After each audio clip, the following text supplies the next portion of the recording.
បាទគ្រប់នឹងជំរាបសួរពុកម៉ែបងប្អូនបាទហេតុចេញមើលគូតែនេះចេញមិនឆ្ងាយទេបាទមើលនៅចិត្តផ្ទះបាទតែមើលចេញមើលផ្ទាល់មើលអត់ត្រូវទិញប្លង់តាមទូរស័ព្ទខាងប្រទេសព្រះបាន4ក្បាលដែរបងប្អូនណាបាទអញ្ចឹងចាំតាមដានទាំងអស់គ្នាថាម៉េចទិញមិនត្រូវទៅខាងលើប្រៃខ្ពស់យ៉ាងនេះបាទនេះបាទគោនេះគាត់ហៅទៅមើលគាត់ឲ្យគេមើលមុនម្នាក់ពីរនាក់ហើយដើម្បីខ្ញុំទៅមើលតាមក្រោយបាទទៅមើលតាមក្រោយគេគោគាត់ប្រភេទគោគុណចឹងល្អដែរបងប្អូនបាទនេះមេចាំមេតែមួយកូនមកសោះសាយស្អាតគោល្អគោគាត់ឲ្យផើមទាំងអស់ទៀតបាទនេះគោគាត់នេះមេដេកលុបមេដេកនេះមួយបាទហើយគោនឹងអ្នកមុនថាអ្នកមុនគេឲ្យតម្លៃគាត់ដល់ទៅ3 លាន 60 ម៉ឺនណាបងប្អូនបាទប៉ុន្តែទូអត់ហ៊ានដល់ទេអញ្ចឹងមិនដឹងថាអ្នកមុនគេឲ្យយកឬក៏យ៉ាងណាយកទៅធ្វើចំយ៉ាងណាកាប់យ៉ាងណាក៏មិនដឹងដែរបងណាតែតម្លៃហេតុមើលឲ្យ3 លាន 60 ម៉ឺនដឹកទៀត3 លាន 7លក់3 លាន 8វាមិនបានទេគោនេះ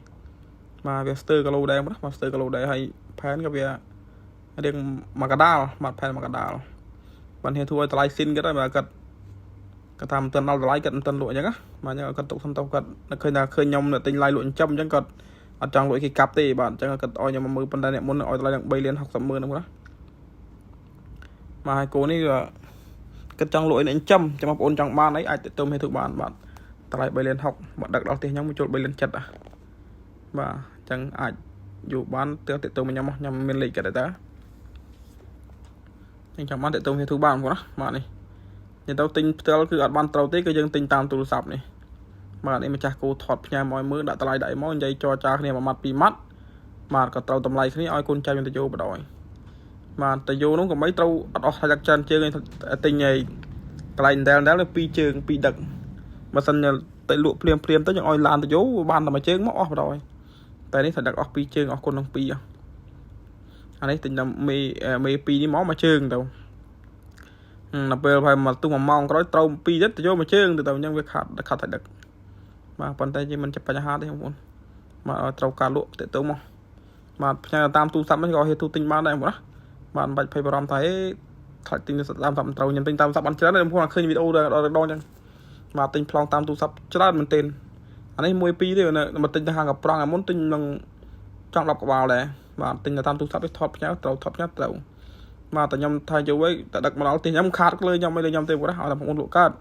បាទសំខាន់ឲ្យតែបងប្អូនលក់កើតខ្ញុំទីចរចាតាមទូរស័ព្ទត្រូវគឺខ្ញុំឲ្យមកទៅយកតែម្ដងបងប្អូនណា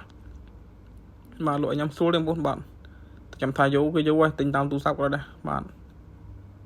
ល្អណាស់បងប្អូនបាទគូផែនស្អាតដាប់ដែរបងប្អូនណាបាទហើយប៉ុន្តែគូទាំងអស់ថាយកមកដល់ផ្ទះលក់អស់ហើយមានសល់មួយទេបងប្អូនទិញបាន4ហើយក្នុងក្រលវាមើលក្នុងក្រលមក6បាទ6អានេះ4ទៅ10បាទលក់អស់លេងមកដល់ភ្លាមលក់អស់ភ្លាមបងប្អូនណាបាទទិញភ្លាមលក់ភ្លាមទិញភ្លាមលក់ភ្លាមដែរបាទហេតុទិញមួយថ្ងៃលក់មួយថ្ងៃបាទចំណេញតិចតួច1 4 5 ម៉ឺនយើងលក់ភ្លាមទៅបាទខ្ជិលទុកយូរណាបាទនេះហើយបន្ទាប់មកក៏ត្រូវលក់ក៏លក់2ទៀតអ្នកលក់2ទៀតក៏ទៅយកមួយជើងទៀតណាគោតែ2ក៏យកមួយជើងដែរបាទបានយកមកលក់ភ្លាមទៀតតែ1 4 5 ម៉ឺនលក់ទៀតបាទគឺថាយើងទិញភ្លាមលក់ភ្លាមប្រវល់ភ្លាមមកភ្លាមណាបាទចរចាលេខកាត់ត្រូវទៅបាទដាក់តនេះទៅវិញទៅមកទៅបាទអញ្ចឹងការរស់ស៊ីវាមិនមានអីបញ្ហាចឹងមានតែប៉ុណ្ណឹងបាទឲ្យតែចំណេញលក់ឲ្យបងបាទកុំឲ្យតែខាតមកខាតចេះទុកវាតិចទៅបាទតែបើចំណេញលក់ឲ្យមកយើងមិនលក់វាពិបាកគោណែនក្រក៏មិនកើតប៉ុន្តែច្បាប់ខ្ញុំគឺថាទិញមកឲ្យថាលក់ចំណេញគឺលក់ឲ្យអត់ទុកឲ្យប្អូនទេបាទព្រោះតែយើងអត់មានពេលវេលាក្នុងការមើលថែអីទេបាទបើថាលក់មិនចេញតែខាតក៏លក់ដែរបាទការរស់ស៊ីវាមានតែប៉ុណ្្នឹងហើយបើណាកម្រឲ្យខាតដែរគាត់ឲ្យយើងទាំងទិញយើងមើលសមត្ថភាពយ៉ាងណាបាទស្ទាបស្ទង់តម្លៃតែយកមកបានតិចតួចល្អអត់បាទបើខាតទៅស្មើដើមហ្នឹងហើយបាទមើលទៅក៏កូនចៅខ្ញុំទៅយូរបាទបលមកទៅយូរហើយកូននេះប៉ុណ្ណឹងទេតែដាក់បាវហើយបងប្អូនបាទដាក់បាវហើយកូននេះបាទម្ចាស់ក៏ដាក់បាវហើយខ្លះ3 ខែខ្លះ5 ខែគូថាគូលបាយស្រែកៅឡាញ់បាទកៅឡាញ់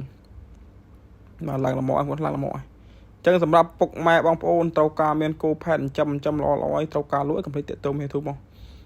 បាទនេះមកខ្ញុំក៏រៀបចំចាយលុយឲ្យគឺថាអរគុណពួកគាត់មែនទែនគាត់ប្រើតែលុយខ្មែរទេឥឡូវបាទចាយតែលុយខ្មែរទេបាទទិញលុយខ្មែរលក់លុយខ្មែរស្រួលបាទនេះ